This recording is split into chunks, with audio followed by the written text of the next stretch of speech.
Hi, my name is Suri Crowe, and you are watching the MeidasTouch Network. All right, my jaw literally, and I mean literally dropped, like almost hit the floor when I heard Jesse Watters, Fox News resident psycho-in-chief, say this. She's going to get paralyzed in the Situation Room while the generals have their way with her. Right now, Jesse Watters. Jesse, I don't like that. Figuratively, Take again, it back. have their way with her, control her, not in a sexual way. There it is, one of Fox News' most highly paid hosts promoting sexual violence against the Vice President of the United States. If you didn't know it already, Jesse Watters is a deeply disturbed man. And yes, he absolutely meant what he said, and he said what he meant. Look at his maniacal face. It wasn't a slip of the tongue, nor was it a joke. You're like speaking on behalf of the Watters family. I'm sure my mother was probably go on MSNBC tonight and said, my son, Jesse Watters, made a joke about Kamala Harris being manhandled by generals in the Situation Room. And he has desecrated the memory of our grandfather. And it's disgusting. I could see my mom doing that. And I wish I had a political dynasty so I could take shots as well. We appreciate that. I mean, this guy has got some serious issues, and Jesse Watters should be fired immediately. Remember Matt Lauer, the beloved host of NBC News Today Show, or Charlie Rose?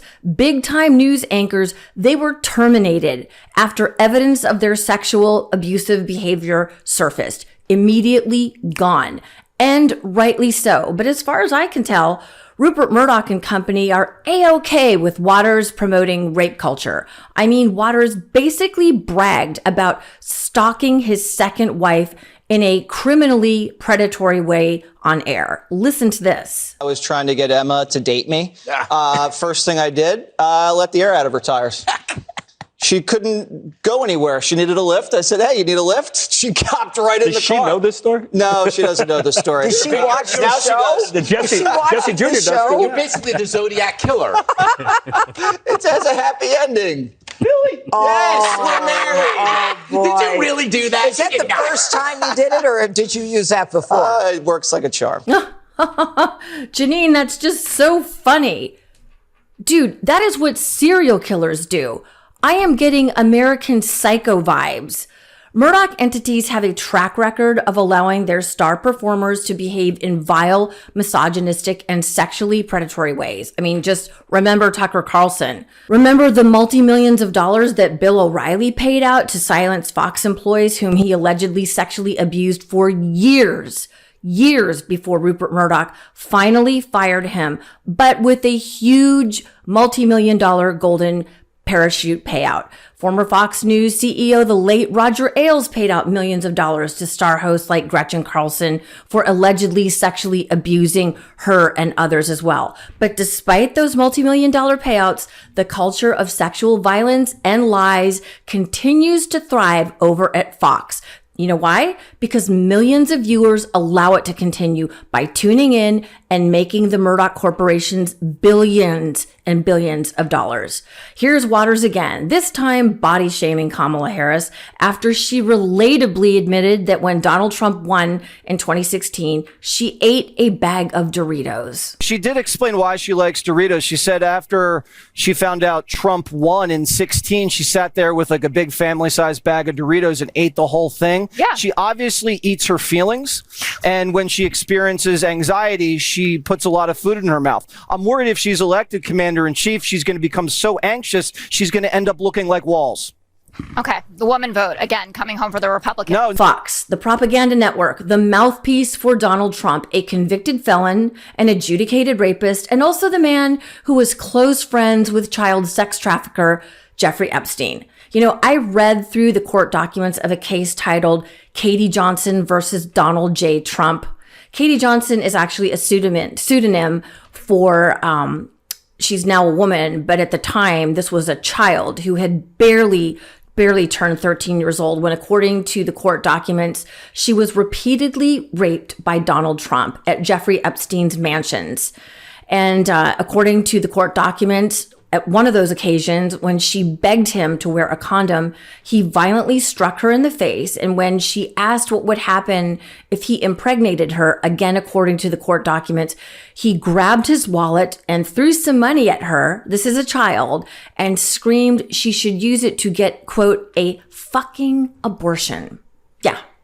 He is a monster. And to be honest, it is so much worse. I'm just giving you just the surface level. I've read through these court documents. I also listened to, I guess it was some type of deposition that Katie Johnson gave, or when she was explaining the details of the case. And it honestly was soul crushing to hear truly what a monster Donald Trump and obviously Jeffrey Epstein is or was. But it's unfortunate that these cases did not go forward to trial because apparently she was intimidated and threatened and just horrific. But yet here he is running for the second time for the presidency of the United States, or I guess third time, because Joe Biden beat him in 2020.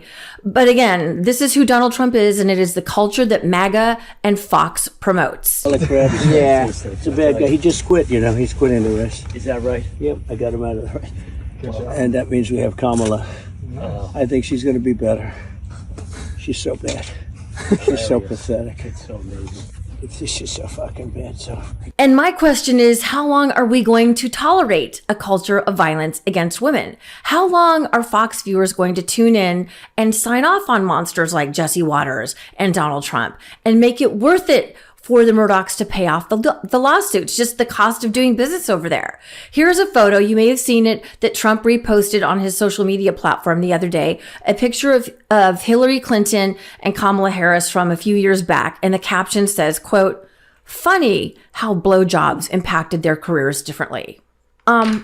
These are two of the most accomplished and successful women in politics today. I mean, Hillary Clinton seriously is one of the most qualified people to ever run for the presidency of the United States. And yet, I was thinking about this. This post alone would be enough to disqualify most people from running for mayor.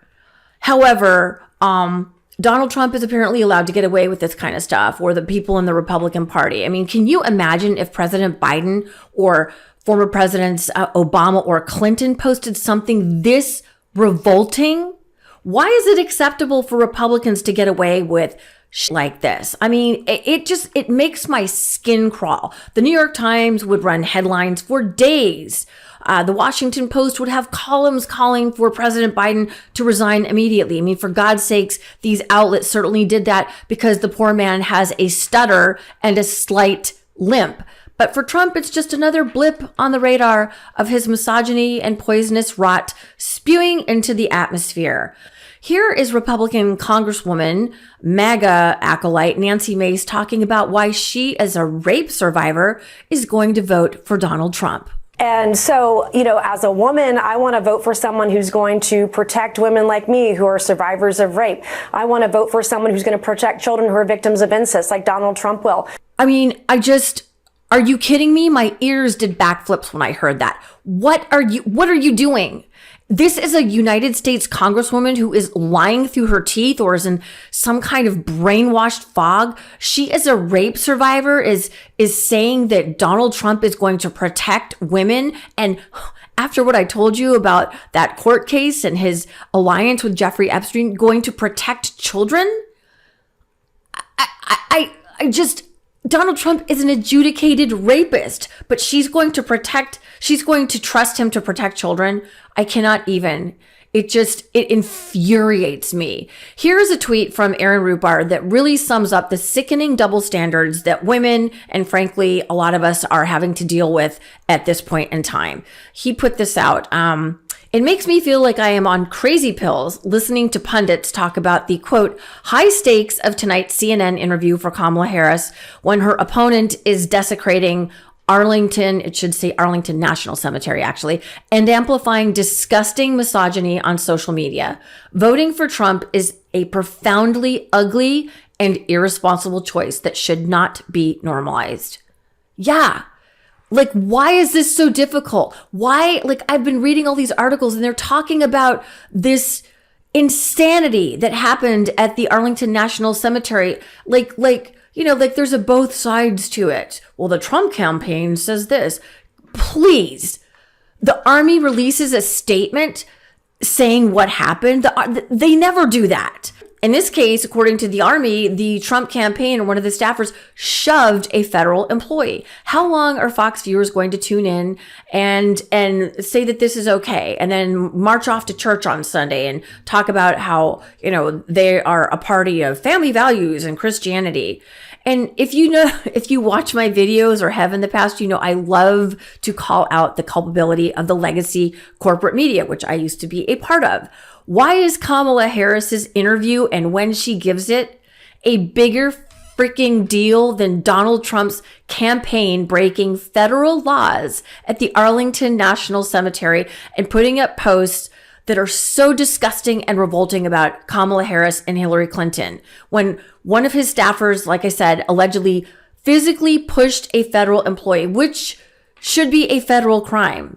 And apparently she's not going to press charges. Why? Oh, because of the MAGA loyal and their history of violence. I mean, for God's sakes, we saw what they did on January 6th. We see how they regularly threaten federal judges and anybody who comes up against their freaking golden God. It just makes me sick. We cannot ever become numb to the sexual violence and the violence period that the MAGA Republican Party promotes. We do not have to put up with this crap. We can take our power back, our rights to our bodies and our healthcare back, our rights to be treated as equals, our rights to be paid the same as men. By the way, Republicans have for decades voted against paying women equally the same as men. All of that and more is at stake this November. And that is exactly what the MAGA Republicans are so afraid of. Us, our power, our votes. They are terrified of strong women like Hillary Clinton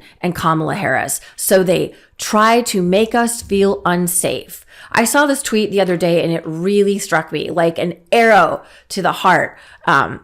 Some guy named Kadi, I guess, put this out on X. If men didn't exist, who would protect you? And this woman, local woman, wrote back, protect me from who? I found this to be so painfully relatable. Imagine that world. Because generally speaking, when I'm walking to my car late at night or walking through a dark city at night, or, people say, oh, you shouldn't do that. Well, why not? Well, because it's not because I'm thinking that it's going to be women who are going to come out and attack me. Most women aren't thinking that. I'm not saying that's not slightly possible. We're thinking about other men. That is that culture of misogyny and violence against women. And it just drives me nuts. And the fact that one of Fox's top hosts, and certainly not the first one, I mean, Bill O'Reilly, Tucker Carlson, and so many others are making jokes about like taking air out of the tires. Like, again, American Psycho, dude, you should not have a job, Jesse Waters. You should be gone.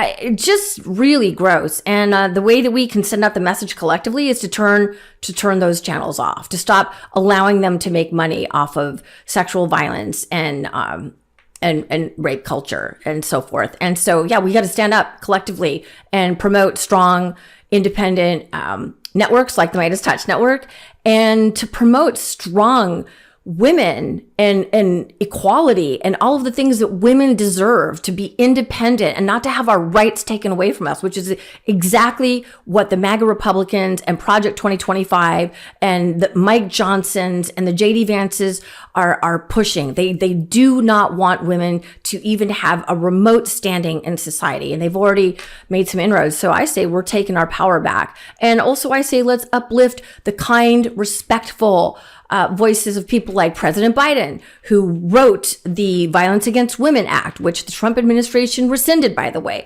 Let's promote kind people and respectful people like Second Gentleman Doug Emhoff and Tim Walz and Pete Buttigieg, the very people that the MAGA Republicans are putting down all the time and saying, oh, they're not manly. Yeah, they are. They're a billion times much more manly than JD Vance or Mike Johnson or Donald Trump or whatever, maniacal Jesse Waters because they're kind and respectful and they look at women as their equals and they value them and their input. So I say, let's promote that. Let's promote media outlets that take and look at sexual violence and treat it seriously. All right. Anyway, my name is Suri Crowe for the MeidasTouch Network. Thank you so much for joining me here today. Please like, share, and comment below what your thoughts are. And let's keep independent networks like the MeidasTouch Network growing so that people can get the real truth, right? And not this stupid horse race, normalization of stuff that we keep seeing out there in corporate media. I mean, you would think they would get the hint by now. But anyway, that's where we are. All right, peace. Love this video? Make sure you stay up to date on the latest breaking news and all things Midas by signing up to the MeidasTouch newsletter at MeidasTouch.com/newsletter.